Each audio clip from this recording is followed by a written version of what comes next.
আসসালামু আলাইকুম। আমি এখন বানাবো দারুণ মজার একটা চিকেন রাইস বল।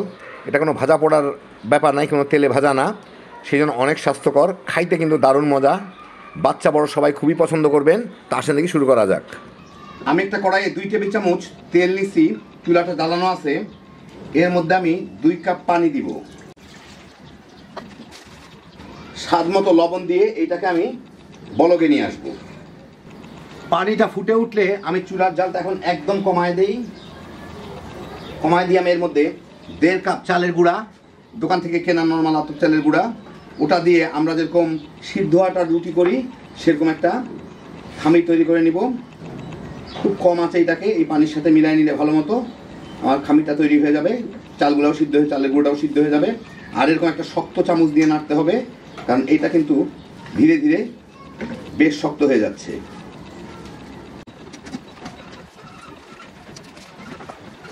এর সাথে ভালো মতো নেড়ে নেড়ে মিলাই নিতে হবে। চুলার আঁচটা খুব কমে রাখছি আমি, প্রায় নিবু নিবু। ভালো মতো মিলাই নিতে নিতেই এটা কিন্তু সিদ্ধ হয়ে গেছে। এখন আমি চুলাটা একদমই বন্ধ করে দিই। বন্ধ করে এটা একটু ভালো মতো মিলাই আমি এটাকে ঢেকে রাখবো। এর মধ্যে এটা থাকুক, গরমের মধ্যেই থাকুক, ধীরে ধীরে ঠান্ডা হোক। তাহলে ভিতরে যা চাল গুঁড়া টুড়া যদি কোনো কিছু না সিদ্ধ হয়ে থাকে ওটা সিদ্ধ হয়ে যাবে।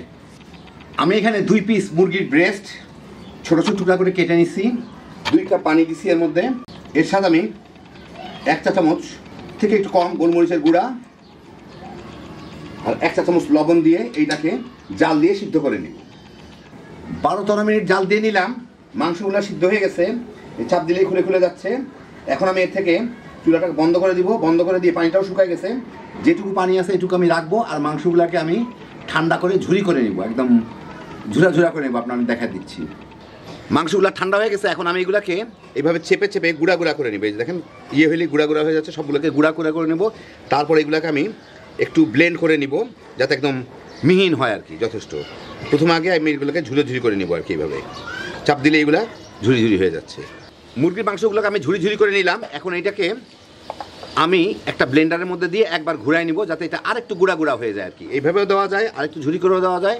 আর আমি ব্লেন্ডারে গুঁড়াই নিলে এটা একটু আরেকটু ফাইন হবে, ওইভাবে করে নেব। যে যেভাবে চান দিয়ে নিতে পারেন। আমি একটু ব্লেন্ডারে গুঁড়া করে নিই এটাকে একটু। আবার পাতলা পাতলা আঁশের মতো রাখলেও কিন্তু ক্ষতি নাই, মানে পুরোপুরি আঁশগুলো ছাড়া রাখলে। মুরগি সেদ্ধ করার পরে যে স্টকের পানিটা রয়ে গেছিলো, ওর সাথে আমি 2 টেবিল চামচ কর্নফ্লাওয়ার মিলিয়ে রাখবো। এইটা আমার পরে ওইটাকে ঘন করার কাজে ব্যবহার করা হবে, আপনারা দেখতেই পারবেন। মিলায় রেখে দিই, বাকিটা হয়ে যাবে। আর এখানে আমি ব্যবহার করতেছি হচ্ছে প্রায় 3 কাপের মতো পাতাকপি কুচি। একটা ছোটো সাইজের পাতাকপির অর্ধেকটা নিছি আমি, ওটা কাটলে অনেকগুলো হয়ে যায়। 1 কাপ গাজর কুচি, অল্প একটু ক্যাপসিকাম ছিল ওইটাও দিচ্ছি, আর একটু পেঁয়াজ পাতা। আর শেষে মিশাবো হচ্ছে একটু টমেটো কুচি করা আর ধনিয়া পাতা। আমি একটা কড়াইয়ে 2 টেবিল চামচ তেল গরম করে নিয়েছি। ওর মধ্যে 1 কাপের পুরো 1 কাপের মতো 3/4 কাপের মতো পেঁয়াজ একটু মোটা মোটা করে কাটছি। ওগুলা দিয়ে আমি পেঁয়াজটাকে একটু ভেজে নিব। আমি মাঝারি থেকে একটু নিচের আছে ভাজতেছি, পেঁয়াজটা যাতে একটু খালি নরম হয়। এটা কিন্তু বাদামি করার দরকার নাই। এই মিনিট দেড়েকের মধ্যে এই পেঁয়াজটা একটু নরম হয়ে গেলে এর মধ্যে আমি দিয়ে দিচ্ছি সব সবজিগুলা দিয়ে আমি এর সাথে একটু ভেজে নিব। একই সাথে দিয়ে দিই আমি এখানে প্রায় 2 চা চামচের মতো ধনিয়ার গুঁড়া, 1 চা চামচ গোলমরিচের গুঁড়া। একটু ভাজা ভাজা হয়ে গেলে ভালো লাগবে। 3-4 মিনিট ভেজে সবজিগুলো একটু নরম হইলে আমি এখন চুলার জালটা একটু কমায় দিই, কারণ কয়েকটা একসাথে জিনিস দিতে হবে।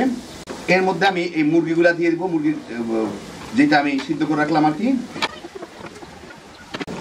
1 টেবিল চামচ সয়া সস, প্রায় 1.5 টেবিল চামচের মতো হট সস। সয়া সসে যদি লবণ আছে তাও আমি এখানে মানে কাভার করবে না, মুরগিটাও কিন্তু লবণ দিয়ে সিদ্ধ করছিলাম। সামান্য একটু লবণ দিয়ে দিব, খুবই সামান্য। এইগুলাকে আমি একটু ভেজে নিব। চুলা জালটা আবার আমি প্রায় মিডিয়ামের কাছাকাছি নিয়ে আসলাম। প্রায় মিনিট 3 ভাজলাম। এখন আমি এর মধ্যে দিয়ে দিব এই যে স্টকের সাথে যে আমি ইয়েগুলা করছি, কর্নফ্লাওয়ার মিলিয়ে রাখছি, ওইটা দিলে এইটা একদম জমাট বেঁধে যাবে আর কি। দিয়ে এখন আঁচটাকে লোয়ার মিডিয়ামের মাঝামাঝি রেখে এর সাথে ভালো মতো মিলাই নিব। এটাতে সুন্দরভাবে একটা নরম দইয়ের মতো হয়ে যেতে পারে আর কি। মিনিট 2 ভেজে নিলাম, একদম সব কিছু সবটাই মিশে গেছে, কর্নফ্লাওয়ারগুলোও বেশ একটু জমাট হয়ে গেছে এর সাথে। এখন আমি চুলাটাকে বন্ধ করে দিব, এটা একটু ঠান্ডা করে নিব, ঠান্ডা করলে আরেকটু শক্ত হবে। তারপরে প্রয়োজন বোধে আমি পরিমাণ মতো ব্রেড ক্রাম্ব মিলিয়ে নিব এর সাথে, আগে ঠান্ডা হয়ে যাক। ঠান্ডা হওয়ার পর আমি এর মধ্যে দিচ্ছি টমেটো কুচি আর একটু ধনিয়া পাতার কুচি, যার যার স্বাদ মতো, একটু কাঁচা মরিচ, লাল মরিচ, 3/4 কাপ, 1.5 কাপ ব্রেড ক্রাম্ব দিয়ে এটাকে এখন একটু মেখে নিব। এটা একটু শক্ত হয়ে যাবে, একটু শুকনো শুকনো হয়ে যাবে আর কি। ভালো মতো মিলাই নিলাম। এখন আমি এর থেকে ছোট ছোট বল করে নিব, যাতে আমার পুরটা ভরতে সুবিধা হয়, মানে এই বলটাই হচ্ছে পুর, এরকম যাতে সুবিধা হয়। ছোট ছোট ছোট ছোট এরকম করে নিব, তাহলে আমার উপরে চালের আটাটা দিয়ে, গুঁড়িটা দিয়ে বলটা বানাইতে সুবিধা হবে। তো এই চালের গুঁড়িগুলো ঠান্ডা হওয়ার পরে এই অবস্থা। এখন এর সাথে আমি স্বাদ মতো একটু ধনিয়া পাতার কুচি, একটু মরিচের কুচি মিলাই নিব। তো মিলাই নিলাম। এখন এর থেকে আমি পরিমাণ মতো নিয়ে হাতের মধ্যে একটু চ্যাপটা করে নিয়ে একটু বড় করে নিব এটাকে।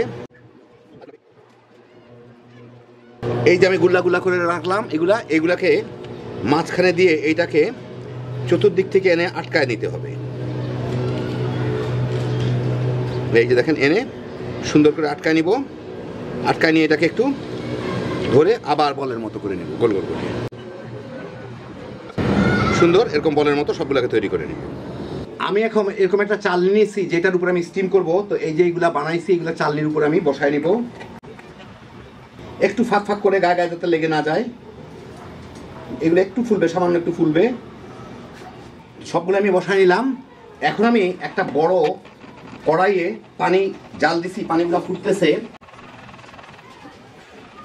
আমার এই ছাঁচটা কিন্তু কড়াইয়ের মধ্যে বসে, কিন্তু পানিতে টাচ করে না, মানে কড়াইয়ের মুখের মধ্যে গিয়ে আটকায় থাকে। সেই জন্য আমি দিলাম না, না হইলে আমি এরকম একটা স্ট্যান্ড দিতাম, পানির মধ্যে স্ট্যান্ডটা বসায়। আমার খেয়াল রাখতে তো স্ট্যান্ডটা যাতে পানির উপরে থাকে, তার উপর আমি এটা বসাইতাম, মানে পানিটা যাতে ছিটের গায়ে এসে না লাগে। তো আমার এটা লাগবে না, সেই জন্য আমি এমনি বসাই দিচ্ছি, কারণ আমি প্রায় এটার মধ্যে করি। যাই হোক, এখন আমি এটাকে ঢাকনা দিয়ে দিব। চুলার জালটা একটু বাড়াই, এটাকে আবার আমি বলকে নিয়ে আসবো। কয়েক সেকেন্ড দিলে আমি খুললাম, যেহেতু একটু ঠান্ডা হইলো, বলকটা চলে গেছে বোধহয়। তারপর বলকে আসলেই কয়েক সেকেন্ড এসে যাবে। হ্যাঁ, আপনারা দেখতে পাচ্ছেন এখানে ফাঁক থেকে দেখা যাচ্ছে বলক আসতেছে। এখন আমি চুলার জালটাকে একদম কমাই দিব, কোনো মতে যাতে ফুটতে পারে। এইভাবে এটাকে আমি 10 থেকে 12 মিনিট স্টিম করব। তো 12-13 মিনিট জাল দিলাম। আমি চুলাটা এখন বন্ধ করে দিব। দেখেন উপর থেকে কি সুন্দর হয়ে গেছে। এটাকে আমি একটু এর থেকে ঠান্ডা করে উঠাই, মানে ঠান্ডা হলে এর থেকে উঠায় আপনাদের আমি পরিবেশন করে দেখাচ্ছি। তো এই দেখেন, হয়ে গেল আমার দারুণ মজার চিকেন রাইস বল। দেখেন তৈরি করা কিন্তু খুবই সোজা, যদিও ভিডিও একটু লম্বা, কিন্তু তৈরি করা কিন্তু অনেক সোজা। ভিতরের পুরটা আপনারা বানায় ইচ্ছা করলে ফ্রিজে রেখে দিতে পারেন, 2-3 দিন এমনি থাকবে। যখন খুশি তখন একটু চালের গুঁড়া এভাবে সিদ্ধ করে বানিয়ে নিতে পারেন। পিঠাগুলো কিন্তু একদম নরম তুলতুলে হয়, একদম নরম হয়, যথেষ্ট নরম। এখন আপনাদের আমি একটু ভেঙে দেখাচ্ছি ভিতর দিকটা কেমন হয়। এই যে দেখেন, এই হচ্ছে ভিতর দিকটা। এটা খাইতে যে কি মজা, একবার বানাইলেই বুঝবেন। বিকালে স্ন্যাক্স হিসাবে কিংবা সকালে নাস্তা হিসাবেও বাচ্চা বড় সবাই তামা তামা করে খেয়ে ফেলাইতে পারবেন। ভাজা পোড়া ছাড়া হ্যাপি জোশের একটা আইটেম। আল্লাহ আপনাদের সবাইকে ভালো রাখুন, সুস্থ রাখুন, নিরাপদে রাখুন। ইনশাআল্লাহ বেঁচে থাকলে আবার দেখা হবে। আল্লাহ হাফিজ।